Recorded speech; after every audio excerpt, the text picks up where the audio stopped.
friends, so it is the November edition of my 6 grateful things list, and I'm super excited because I've been doing these gratitude lists for like the past year. I started these lists last November, and I'm just glad I made it this far. You know, sometimes you start something and you're not sure if you're going to end it or if you're going to continue with it, but I've kept going strong with these gratitude lists, and encouraging everybody else to have their own little gratitude lists. So let's get started with the list. So I'm going to start off this list to say that I'm grateful for food. I'm specifically grateful for food, for Spanish rice made by my sister.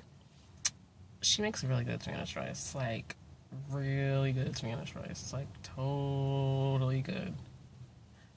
I'm gonna hopefully link a picture to this post so you guys can see how good it is and how good it looks. Oh, it is good. Okay. I'm salivating just thinking about the Spanish rice because I had some on Friday and it was just delicious. For real, y'all.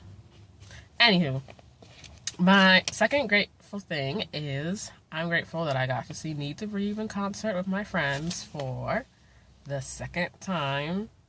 And I would see them a third and a fourth and a fifth time because they're my favorite band. I love Need to Breathe. So Need to Breathe with this. So they had a band called Welshly Arms open up for them. They're totally awesome. They were just a mixture of rock, bluesy, soulful stuff. They're very eclectic. Parachute opened for Need to Breathe. Matt Kearney, who I like, opened for them. It was just a fabulous concert. We had floor seats. We were standing up, but we were pretty close to the stage, so I really enjoyed that concert. And I like going to concerts anyways. That's just kind of my thing. If I could just spend all my money on concerts, I would, but it's not realistic because you can't just spend your money on concerts all the time because money doesn't grow on trees, y'all. My third grateful thing, I'm grateful for comments from Naturalistas. So lately, I've been having a lot of people commenting on the puff, which has been kind of exciting. I'll just randomly be somewhere and I'll have a Naturalista be like, "Oh, I like your hair," and I'll be like, "I like your hair too," and we'll just have a whole hair story conversation. I've had that happen twice in the past few weeks. One day I was in Target and there was a woman, a black woman who had very, very short hair. Looked so cute. It reminded me of when I first started out on this natural hair journey. She was like, "I like your hair. I want to get my hair to be your length." And I'm thinking to myself, I have too much hair, girl. Ugh. But in that moment, I reflected and I was like, it's a compliment that she's commenting on my hair. And I have to appreciate my hair more, even when it's really too much to deal with. The second occasion was I was at school and there was another naturalista with thick, extremely thick hair, beautiful curls, and it was just in a faux hawk kind of thing, and we were talking about our hair stories and how long she's been a naturalista, and it's just awesome to be around other naturalistas and to kind of swap hair stories. I don't know, y'all, it's just something about talking about natural hair that just makes me happy and joyful.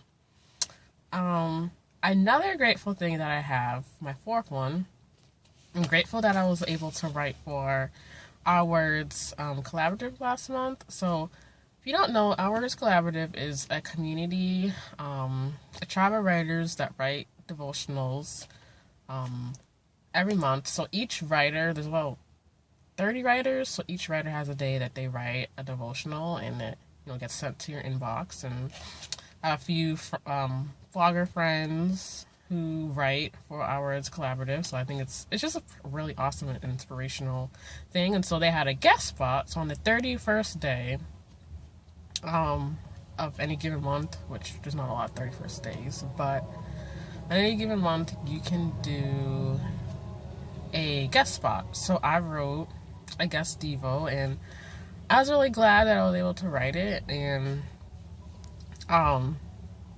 I really felt like I was just A, pushing myself writing wise, B, I really wanted to make sure that my devo was something that was from God and that was spirit led. So I was really glad, and and you guys know I like writing, so I was grateful for the opportunity. I'm glad that Our Words Collaborative let me write with them for a day. My fifth grateful thing is I'm grateful for my car.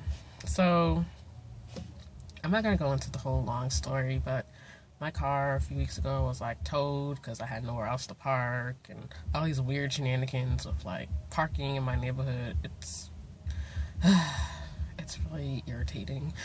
But I found my car, Fiona, obviously, and she's back. I've had her for a while, but like, yes, I named my car because I don't have any actual human children, so Fiona will have to be my child for right now. So I'm just glad that I got Fiona back. I'm glad that, you know, I have a car. I remember years ago, I used to take the bus. I used to walk all over the place. Taking a bus in my hometown can take ages sometimes, and so when you have a car, you hold on to that, because I'm not about that bus life. I'm about my car life. And for my sixth grateful thing is I'm grateful for lessons from God.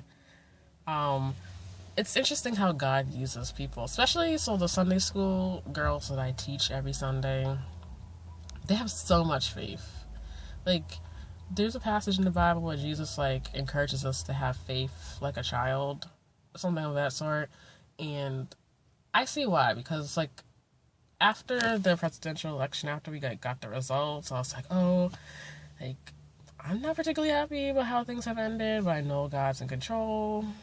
I was worried that the children would be sad about who got elected. So I come into Sunday school with my little social worker self, let's talk about the election. Let's talk about trusting God and having faith in God. And, let's talk about fears. And they're sitting here we're not afraid of Trump. We're fine. God's got us. We're going to be okay. And I'm okay, y'all told me we're going to be okay. So we're going to be okay. And we're going to be okay because God's got us. So I felt like that was a learning moment. For me, a learning moment from God. God speaking to those children. They're not children. I mean, they're 13 and 16, but they were for sure talking to me and showing me that we have nothing to fear. Yeah, we might not be excited about Trump, but I think at this point we have to accept it, pray for him, pray that God leads him, and yeah, there's nothing else that can be done. So, yeah. So, I want to wish y'all a happy Thanksgiving on that note. I hope you enjoy it. I hope it's awesome, fabulous. Eat lots of turkey, stuffing, ham, pork, vegetarian, whatever you do, enjoy it. So, I'll talk to y'all later. Deuces.